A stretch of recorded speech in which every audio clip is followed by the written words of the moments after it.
Breaking news phone tapping కేసులో సంచలన విషయాలు బయటకు వస్తున్నాయి. కీలక నిందితులు ప్రభాకర్ రావు, ప్రణీత్ రావును సిట్ టీం విడివిడిగా విచారణ చేస్తోంది. ఫోన్ ట్యాపింగ్ 2018 నుంచి చేస్తున్నట్టు ప్రణీత్ రావు స్టేట్మెంట్ ఇచ్చారు. 4 సంవత్సరాల్లో వేల సంఖ్యలో ఫోన్లు ట్యాపింగ్ చేసినట్టు వాంగ్మూలం ఇచ్చారు. ఫోన్ ట్యాపింగ్ చేసిన రికార్డులని పెన్ డ్రైవ్ లో కాపీ చేసి ప్రభాకర్ రావుకు ఇచ్చేవాడినని తెలిపినట్టు సమాచారం. అయితే ఆ పెన్ డ్రైవ్స్ ను ప్రభాకర్ రావు ఎవరికి ఇచ్చారో అనే దానిపై కొనసాగుతున్న సిట్ దర్యాప్తు చేస్తోంది. ప్రణీత్ రావు ఇచ్చిన సమాచారంతో మరిన్ని ఆధారాలు కలెక్ట్ చేయబోతోంది సిట్. ఫోన్ ట్యాపింగ్ లో జరిగిన విషయాలని సిట్ దర్యాప్తులో ప్రణీత్ రావు ఒక్కొక్కటిగా చెప్తున్నారు. సాక్షులు ఇచ్చిన స్టేట్మెంట్ ఆధారంగా నిందితులిద్దరిని ప్రశ్నిస్తున్నారు.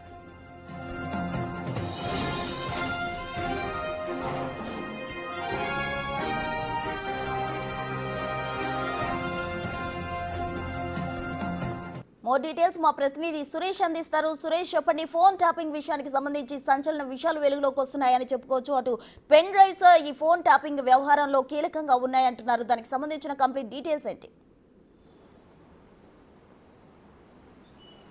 ఫోన్ ట్యాపింగ్ కేసు విచారణలో ఒక్కొక్క విషయాలు బయటికి వస్తూనే ఉన్నాయి. ఇప్పుడు ప్రణీత్ రావు ఆ టైంలో ఏం జరిగిందనేది మొత్తం కుండబద్దలు కొట్టినట్టుగా దర్యాప్తు బృందం ముందు చెప్తున్నట్టుగా తెలుస్తుంది. ఎందుకంటే ప్రణీత్ రావుపై అనేక ఆధారాలు ఇప్పటికే సేకరించి ఆయన ముందు ఉంచి ప్రశ్నిస్తున్న సమయంలో ఇక అవన్నీ వాస్తవమే అని చెప్పేసి ప్రణీత్ రావు సిట్ దర్యాప్తు ముందు వెల్లడిస్తున్నట్టు తెలుస్తుంది. ప్రభాకర్ రావుని ఇప్పటికే 5 సార్లు విచారించడం జరిగింది. మళ్ళీ విచారణకు రావాలని చెప్పి నోటీసులు ఇవ్వడం జరిగింది. ఈరోజు లేదా రేపు ప్రభాకర్ రావు మళ్ళీ విచారణకు కూడా హాజరయ్యే అవకాశం ఉంటుంది. ప్రభాకర్ రావు ప్రశ్నించిన సమయంలో చెప్పిన సమాధానాలతో మళ్ళీ ప్రణీత్ రావుని ప్రశ్నించడం, ఆ తర్వాత వీళ్ళు ఫోన్ ట్యాపింగ్ చేసినటువంటి బాధితులు ఎవరైతే ఉన్నారో ఒక్కొక్కరిగా విచారణకు పిలిచి వారి స్టేట్మెంట్ కూడా రికార్డ్ చేసి విడివిడిగా దర్యాప్తు చేస్తుంది. ఈ కేసులో చాలా కీలకమైనటువంటి ఆధారాలు ఇప్పటికే సేకరించడం జరిగింది.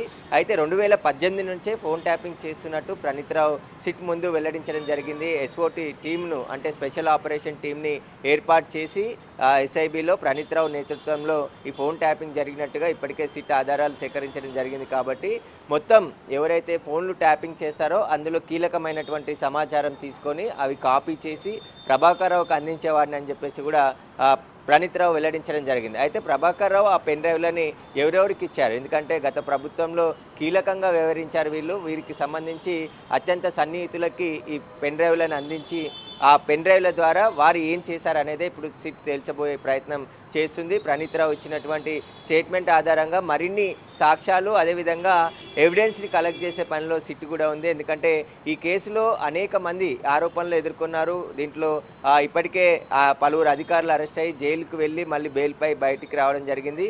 ఇప్పుడు కేసులో కీలకమైనటువంటి నిందితుడు ప్రభాకర్ రావే అంతా చెప్తే మేము చేశామని చెప్పేసి కూడా కింది స్థాయి అధికారులు గతంలో స్టేట్మెంట్లు ఇవ్వడం జరిగింది. ఆ స్టేట్మెంట్ ఆధారంగానే ప్రభాకర్ రావుని వరుసగా గంటల కొద్దీ విచారించిన సమయంలో ఆయన తప్పించుకునే ప్రయత్నాలు చేస్తున్నప్పటికీ పూర్తి ఆధారాలు ఆయన ముందు ఉంచి సిట్టు దర్యాప్తు చేస్తుంది. వీటికి సమాధానాలు చెప్పాల్సిందే అని చెప్పేసి కూడా ఆయనను ప్రశ్నిస్తున్నారు. కొన్నిటికి ఆయన సమాధానం చెప్పడం, కొన్ని తెలియదని చెప్పడం, కొన్నిటిని తప్పించుకోవడం ప్రయత్నం చేస్తున్నట్టు కూడా సిట్టు చూస్తుంది. ఖచ్చితంగా ప్రభాకర్ రావుతో పాటు కలిసి పనిచేసిన అధికారులను ఒక్కొక్కరిగా పిలిచి విచారించబోతున్నట్టు కూడా తెలుస్తుంది. ఇప్పటికే ప్రణీత్ రావుని అనేక సార్లు సిట్టు విచారణ పిలిచి దర్యాప్తు చేసింది. ప్రభాకర్ రావు ఇచ్చిన స్టేట్మెంట్ ఆధారంగా మళ్ళీ ప్రణీత్ రావుని కూడా క్రాస్ క్వశ్చన్ చేస్తూ ప్రభాకర్ రావు ఈ సమాచారం చెప్పాడు, మీరు దీనికి ఏం చెప్తారని చెప్పేసి కూడా ప్రణీత్ రావుని ప్రశ్నించారు. ఈరోజు మళ్ళీ ప్రభాకర్ రావుని విచారణకు పిలిచే అవకాశం ఉంటుంది. వారం రోజుల్లో ఫోన్ ట్యాపింగ్ కేసులో సంచలనాలు కూడా జరిగే అవకాశం ఉందని చెప్పేసి కూడా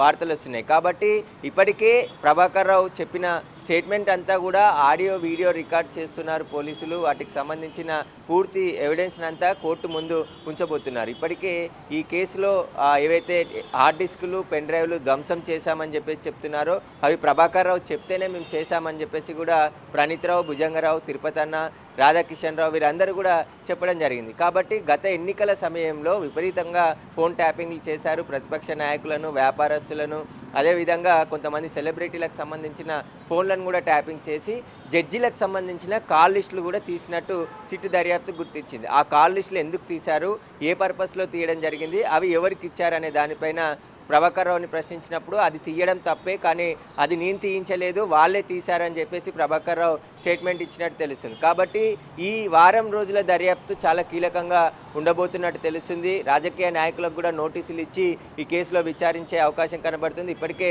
బండి సంజయ్కి సంబంధించిన ఫోన్ నెంబర్ను కూడా ఫోన్ ట్యాపింగ్ చేశారని చెప్పేసి సిట్ గుర్తించింది.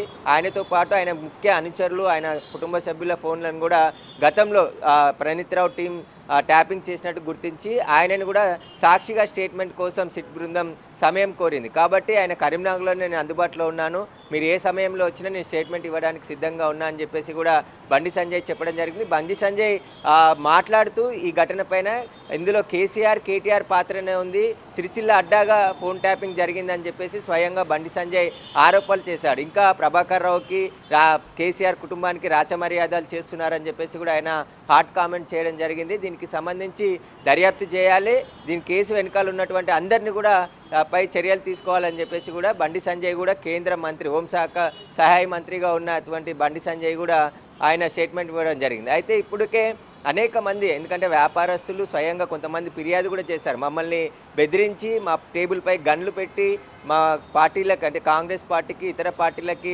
సహకరిస్తున్నారు, మీరు సహకరించొద్దు అని చెప్పేసి కూడా వారిని బెదిరించారని చెప్పేసి కొంతమంది ఫిర్యాదు కూడా చేశారు. వాటిపైన కూడా బంజారాహిల్స్ పోలీస్ స్టేషన్లో కేసు నమోదైంది. ఇప్పుడు ప్రణీత్ రావు ప్రభాకర్ రావుని విచారిస్తున్న సిట్టు చాలా కీలకమైనటువంటి ఆధారాలు సేకరించే పనిలో ఉన్నారు. ఇక నెక్స్ట్ వంతు రాజకీయ నాయకుల పాత్రనే అని చెప్పేసి కూడా తెలుస్తుంది. మాజీ డీజీపీ మహేందర్ రెడ్డి స్టేట్మెంట్ కూడా ఇప్పటికే సేకరించడం జరిగింది. ఆ సమయంలో ప్రభాకర్ రావు తను చేసిన పని అంతా కూడా ఉన్నతాధికారులకు తెలుసు అని చెప్పేసి కూడా ఆయన స్టేట్మెంట్ ఇవ్వడం జరిగింది. కాబట్టి ఆ టైంలో రివ్యూ కమిటీలో ఎవరెవరు ఉన్నారు, రివ్యూ కమిటీ ఎన్ని ఫోన్ నెంబర్లకి అనుమతి ఇచ్చింది, అసలు ఏం జరిగింది, దానికి సంబంధించిన సమాచారాన్ని అంతా కూడా ఇప్పటికే సిట్ దర్యాప్తు సేకరించడం జరిగింది. అధికారుల సంబంధించిన వివరాలన్నీ కూడా తెలుసుకొని ఆ సమయంలో ఏం జరిగిందనే దానికి సంబంధించి విచారణ కొనసాగుతుంది. మరొక కీలకమైన అంశం ఫోన్ ట్యాపింగ్లో వెలుగులోకి రావడం జరిగింది. ఎస్ఐబికి మావోయిస్టు కార్యకలాపాలకు సంబంధించిన నిఘా చూడడానికి కొంత బడ్జెట్ కేటాయించారు. ఆ బడ్జెట్ని కూడా ప్రభాకర్ రావు సొంత ప్రయోజనాలకి వాడుకున్నట్టుగా గుర్తించడం జరిగింది. అది ఎందుకు వాడుకున్నాడు, ఎందుకంటే వాటికి లెక్కలు చెప్పాల్సిన అవసరం ఉండదు కాబట్టి కొన్ని కోట్ల రూపాయలు ఫోన్ వాడడం జరిగిందని చెప్పేసి కూడా సిట్ అనుమానిస్తుంది. కాబట్టి అవన్నీ కూడా ఫోన్ ట్యాపింగ్కే వినియోగించారనే దానిపై కూడా దర్యాప్తు చేస్తుంది. ఇప్పుడు సిట్ ముందుకి ఒక్కొక్కరుగా సాక్షులు కూడా స్టేట్మెంట్ ఇవ్వడానికి ప్రతిరోజు జూబ్లీహిల్స్ పోలీస్ స్టేషన్కి వచ్చి స్టేట్మెంట్ ఇస్తున్నారు. కాబట్టి నెక్స్ట్ వారంలో ఖచ్చితంగా రాష్ట్రంలో కీలక పరిణామాలు జరిగే అవకాశం ఉంటుందని చెప్పేసి తెలుస్తుంది. ఎందుకంటే ప్రభాకర్ రావుని ఇప్పటికే 5 సార్లు విచారించారు. ఈ వారం రోజుల పాటు కూడా మళ్ళీ రోజు విచారణకు పిలిచే అవకాశాలే స్పష్టంగా కనబడుతున్నాయి. ప్రణీత్ రావు జరిగినట్టు సిట్ ముందు చెప్పేస్తుండడంతో సిట్టు దర్యాప్తు కూడా వేగం పెంచింది. ఆయన చెప్పే వివరాలతో పాటు కొన్ని ఆధారాలు కూడా సేకరించే పనిలో ఉన్నారు. ఆ ఆధారాలు సేకరిస్తే ఇక ఖచ్చితంగా రాజకీయ నాయకులకు నోటీసులు ఇచ్చి గత ప్రభుత్వంలో కీలకంగా పనిచేసినటువంటి వ్యక్తులు ఎవరైతే ఉన్నారో వారికి పెన్ డ్రైవ్లు ప్రభాకర్ రావు ఇచ్చాడని చెప్పేసి కూడా సిట్టు అనుమానిస్తుంది. కాబట్టి ఆ పెన్ డ్రైవ్లను కానీ కలెక్ట్ చేస్తే ఈ కేసులో చాలా కీలకమైనటువంటి ఇన్సిడెంట్ జరిగే అవకాశం ఉంటుంది. ఎందుకంటే అవి కూడా చాలా ఆధారాలు కూడా కోర్టుకు సబ్మిట్ చేసే అవకాశం ఉంటుంది. ఇప్పటి వరకు ఫోన్ ట్యాపింగ్ జరిగిందని చెప్తున్నారు, కానీ వాటికి సంబంధించిన ఆడియోలు ఎక్కటి కూడా బయటికి రాలేదు. కాబట్టి ప్రణీత్ రావు ఇచ్చినటువంటి పెన్ డ్రైవ్లు కానీ దొరికితే ఖచ్చితంగా ఈ కేసుకి చాలా కీలకమైనటువంటి ఆధారం అవుతుంది. ఇప్పటికే ఫోరెన్సిక్ ల్యాబ్ నుండి తీసుకొచ్చినటువంటి ఆధారాలన్నిటిని కూడా ప్రభాకర్ రావు ప్రణీత్ రావు ముందు ఉంచి విచారిస్తున్నారు. ఫోరెన్సిక్ సంబంధించిన ల్యాబ్ నుండి వచ్చిన రిపోర్ట్స్ ఆధారంగా, ఎందుకంటే వీళ్ళు ధ్వంసం చేసిన హార్డ్ డిస్క్లను కొన్నిటిని ఫోరెన్సిక్ ల్యాబ్కి పంపించి అందులో ఉన్న సమాచారాన్ని రీట్రీవ్ చేయడం జరిగింది. ఆ సమాచారంతోనే ఇప్పుడు సిట్టు దర్యాప్తు చేస్తుంది. అయితే ప్రభాకర్ రావు ఇన్ని నెలల పాటు అమెరికాలో ఉండడం, ఇప్పుడు మళ్ళీ విచారణకి సుప్రీంకోర్టు ఆదేశాలతో రావడంతో ఈ కేసు స్పీడప్ చేశారు పోలీసులు. అనేక మంది స్టేట్మెంట్ గతంలో కూడా రికార్డ్ చేయడం జరిగింది, ఇప్పుడు కూడా రికార్డ్ చేస్తున్నారు. అయితే ప్రభాకర్ రావుకి సంబంధించి చాలా కీలకమైనటువంటి సమాచారాన్ని సిట్ ఇప్పుడు సేకరించిందని చెప్పుకోవచ్చు. ఆయన రివ్యూ కమిటీని కూడా మోసం చేశాడు. కొన్ని ఫోన్ నెంబర్లని వేరే పేర్లతో ఇచ్చి రివ్యూ కమిటీకి పంపించి ఆ అనుమతి తీసుకొని రివ్యూ కమిటీకి తెలియకుండానే ఫోన్లను ట్యాపింగ్ చేసినట్టు కూడా సిట్ దర్యాప్తులో తేలింది. కాబట్టి ఈ నెక్స్ట్ వారంలో అనేక సంఘటనలు కూడా జరిగే అవకాశం ఉంది. Thank you Suresh.